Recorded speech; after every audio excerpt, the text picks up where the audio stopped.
भगवत दर्शन उसी को प्राप्त होते हैं जिसकी भगवत दर्शन की प्रबल उत्कंठा के लिए ये 4 बातें जीवन में आ जाएं। पहला, नित्य निरंतर नाम जप रसिकों के संग से। शर्त है रसिकों के संग, भजन न होई संग बिन। हे मनमानी नहीं होता, रसिकों के संग से भजन की वृत्ति, प्रमाणित भजन होना चाहिए आचार्य परंपरा गुरु परंपरा से। दूसरा, भगवद विग्रह को साक्षात भगवान का स्वरूप मानना। जैसे कुछ ऐसे भाव वाले लोग हैं कि अरे पत्थर पूजने से, धातु पूजने से क्या प्राप्त, क्या वहां भगवान है? कौन सा तुम्हें ज्ञान है भाई? कौन सा ज्ञान है? जब सर्वम खलमिदम ब्रह्म, तो ये तो अवतार है भगवान का, अर्चा अवतार। भगवान अवतरित होते हैं। जैसे हम छवि विराजमान किए, जब हम भाव सेवा करते तो भगवान छवि में आके विराजमान होते हैं, भगवान विग्रह में विराजमान होते हैं। ये श्रद्धा और विश्वास का विषय है, ये नास्तिक लोगों को समझ में नहीं आएगा। जिस मूर्ति को आप, जहां मूर्तिकार निर्माण कर रहा हो वहां देखो,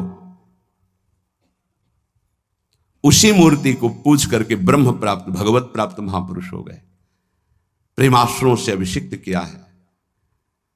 ये बाहर वालों की ऐसों की बातें न सुने, नहीं तो जो छोटी श्रद्धा वाले लोग होते हैं उनकी श्रद्धा नष्ट हो जाती है। अरे क्या है, ऐसे से ऐसा, ना वो बोलते हैं, ना वो खाते हैं, ना देखते हैं, और ऐसे विराजमान। आपको क्या पता है आपका भाव है क्या? आप जानते नहीं हो। भाव आ जाएगा तो साथ चलते हैं, बोलते हैं, खाते हैं, देखते हैं, भाव का खेल। एक प्रसंग में एक ब्राह्मण बूढ़े के साथ एक जवान तीर्थ यात्रा में गया था। सारांश में बता रहे हैं।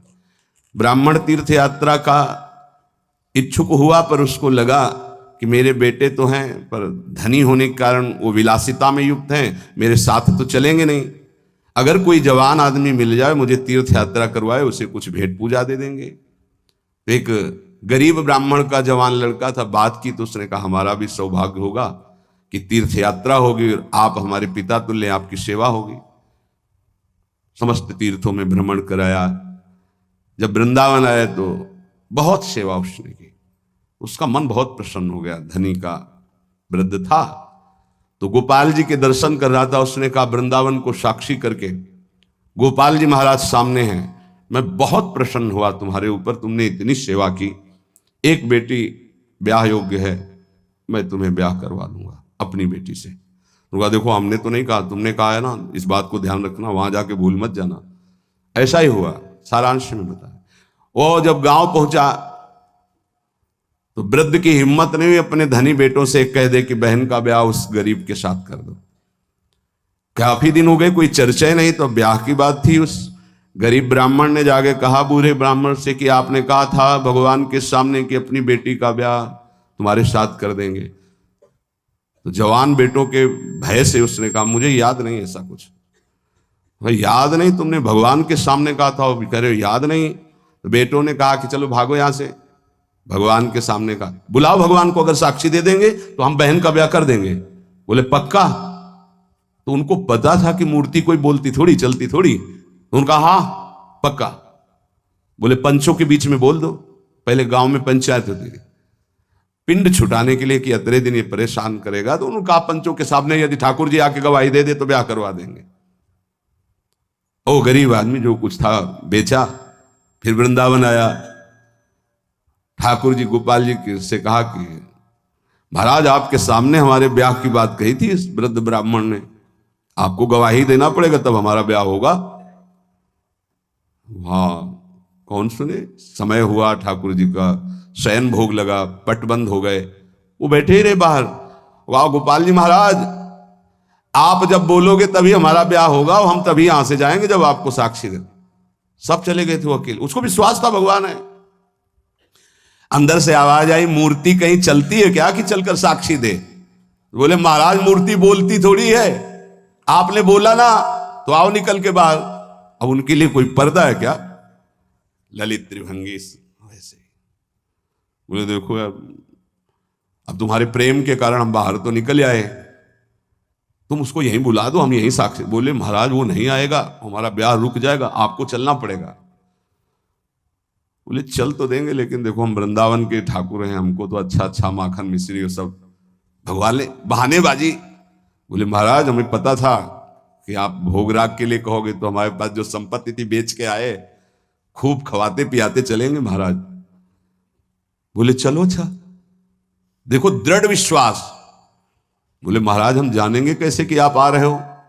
बोले मेरे नूपुरों की ध्वनि सुनाई देगी, और देखो लौट कर जहां देख लोगे उससे आगे फिर हम नहीं जाएंगे। ठीक है महाराज, जब भोग लगाने का समय आएगा तो हम बोल देंगे, तब तुम हमारा भोग लगाना, और जब हम चलेंगे तो लौट कर पीछे नहीं देखोगे। ठीक है महाराज। अपने प्रांत पहुंचे, उड़ीसा प्रांत। गांव जब नजदीक रह गया तो सोचा मुड़ के तो देखे, केवल पायले धुनी है, ठाकुर जी भी है। मुड़ के देखा तो श्याम घन साक्षात प्रभु। प्रभु ने कहा देखो तुमने वादा तोड़ दिया, अब हम यहां से नहीं जाएंगे। बोले महाराज अब तो कोई बात नहीं। गांव में दौड़ के गया, गोपाल जी आए, प्रभु आए साक्षी देने के लिए मेरे ब्याह के लिए। पूरा नगर दौड़ पड़ा, पंचायत के सब ने देखा प्रभु विराजमान। अब किसी की हिम्मत थोड़ी थी कि पूछ ले, जबरदस्ती उस बुढ़े से कहा ब्याह करो भगवान वृंदावन से साक्षी। आज भी साक्षी गोपाल के रूप में भगवान विराजमान। क्या हुआ? जिसे तुम मूर्ति समझते वो चल के उड़ीसा तक गए और गवाही दी। विठ्ठल भगवान बातचीत करते थे तुकाराम जी से, नामदेव जी से, इन बड़े बड़े संतों से।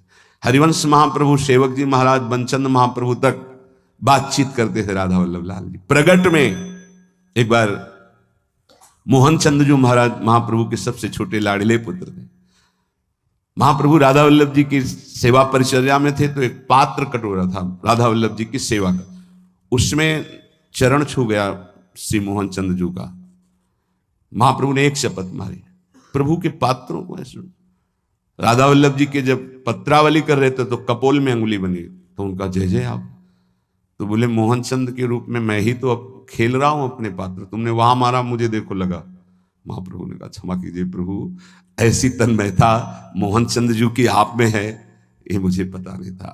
ऐसा महाप्रभु से बात, स्वामी जी से, बिहारी देव जी से बिहारी जी बात करते थे। आज भी महापुरुषों से प्रभु बात कर। ये केवल मूर्ति छवि का विषय नहीं होता। ये अज्ञानी जीव जो हैं ये केवल तर्क विवाद में फंसे रहते। श्रद्धा में तर्क विवाद नहीं होता।